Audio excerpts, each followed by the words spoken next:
There's actually a lot of hard names to pronounce, especially on the red team. I was looking at them earlier, and I'm like, uh-oh, is it this or is it that? Look Pass out. the stick, breakaway chance, shot! And a goal awarded for Team Red. Shot, and he scores. It's Jimmy Spano that's going to be credited for the goal. Blasso, along with Vale, congratulating him. Some fist pumps around. Spano goes to the bench as he's congratulated by teammates. And here comes Sanderson to give some fist pumps to his teammates as well. Here is the replay. Has a half step on the defender. Shot, left side of the net, goes low and scores, and that'll make it a 1-0 lead for Team Red. And how about that? We've seen this the entire game. When will a team capitalize on the breakaway? Jimmy Spano does there. I mean, partner, Blue has to be creative because if they just go along with their normal game plan, Red has some very good goalies. So they got to find a way to be creative to score today. Well, shots and deflections and big men in front, like that. Nice pass, even better finish right in front. Finishing the play, Freddie Piasecki, 2-goal lead for Red. And that was late in the first period, so now we're going to have a final score of 6-0. You multiply that 2 times 3 periods, right? So it's going to be a shutout. Like you said, Blue's going to have to figure out a way to score. Shoot it wide, hope for deflection, a redirection, rebound. But I never said GIF. I always said GIF. I have never been and never will be a GIF guy. 2-on-1 now for Red. Shot. He scored. It's going to be a goal awarded for Team Red. They now have what seems like a commanding 3-0 lead with 1:28 remaining in part 1 of the second period. Marty Nitsch scores on the 2-on-1. We'll see the replay in a second as he's congratulated by his teammates. So here we go. Here's the replay. 2-on-1, and Marty Nitsch does the best that he can with it. Goes to the left side, the blocker side of the netminder, gets it past him, and just like that, a 3-0 lead for Red. Marty Nitsch credited with the goal.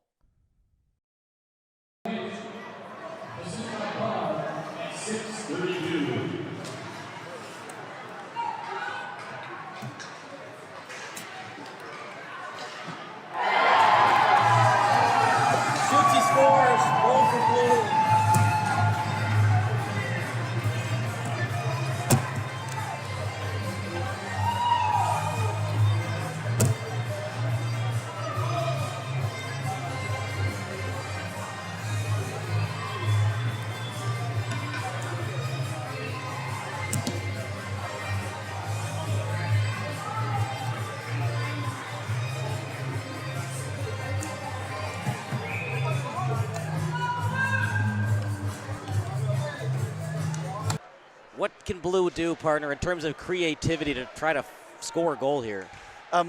Like any professional team will say. Or they scored right there. How about that? Stay with it, right? Deflections, get in front of the net. Don't change anything. Don't pull the goalie yet. Man, hockey can change in a second, yes, a split second. Isn't that amazing how that happens? It looked like it was going to be an easy Red victory, and that's why the old adage goes, a 2-goal lead is the worst one to have in a hockey game. I noticed after the goal, the mixer stayed on. All good. It did. I didn't go too high with the decibel level.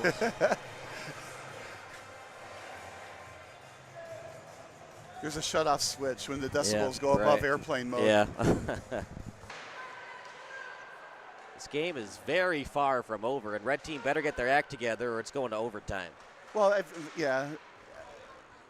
They have. Terrible pass. Shot. He scored. Goal awarded for Team Red. It's a huge goal as they're now back up by 2 goals, and a huge mistake by Easton Bristow. Oh, man, he's going to want that one back. Not sure what he was thinking, but anyways, Braden Tillett got in the way of Bristow's passing lane, as here it is on replay. So it's dumped into the zone by Red. Bristow has it, and instead of just freezing it, he tries to pass it. Tillett steals, shoots, and scores. We'll look at it one more time. Just right on Tillett's tape, and he does the rest. Gets it past the blocker side, and a goal awarded for Team Red. Oh, boy, that's just a killer for Blue after it looked like they were going to get back in the game and possibly tie it. But we want both teams to win, don't we? We want a tie so we can see it overtime. What, so we can have s'mores and sing Kumbaya by the fire? Is that shot? Oh, no, look at that. Oh, my goodness, it's still not in the net. Now he scores. Some tricky hand-eye coordination with the stick right out in front. But there was like 2 or 3 blue players right in front of the net. And, the red team just did not get back on defense. It was almost as if, all right, blue's not going to score. Let's get the puck and go up ice. There's that man we talked about, the really smart guy, and that was smart hockey at its finest. Here we see the replay in front of us on the big board. Off the skate, stick handle, loose puck, shot, he scores. Not only did he score, partner, he went top shelf at point-blank range. Which is why the score was able to be made. If he had gone lower with it, obviously the goalie who was sprawled would have made the save. So we got a 4-3 game now with 8:31. That's what we were talking about. That was a really heads-up play by Marty Nitsch. What he did is he accepted the pass, and he wanted to do a quick little move under the legs of the defender. That shot, he scores! Oh, jeez.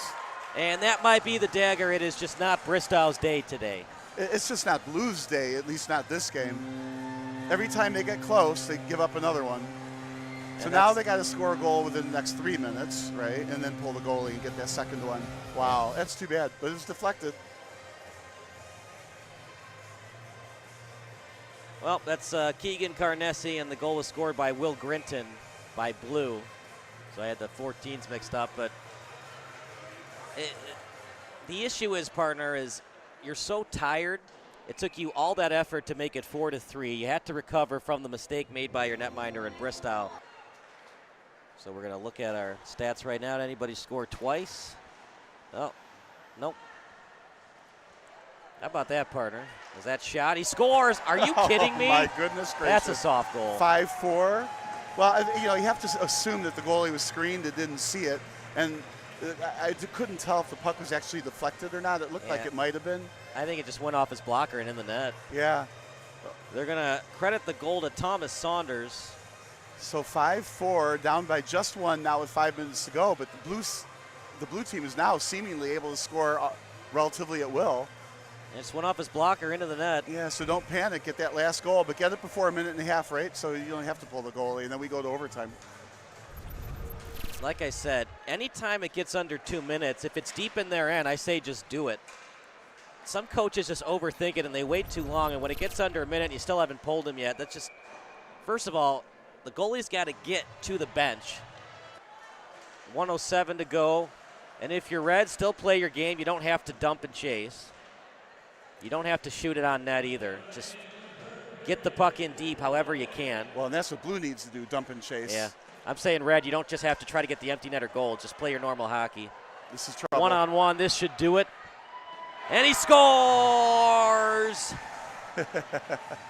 That'll do it. They're going to credit it to number 15, Jack Jasanis. And no surprise here.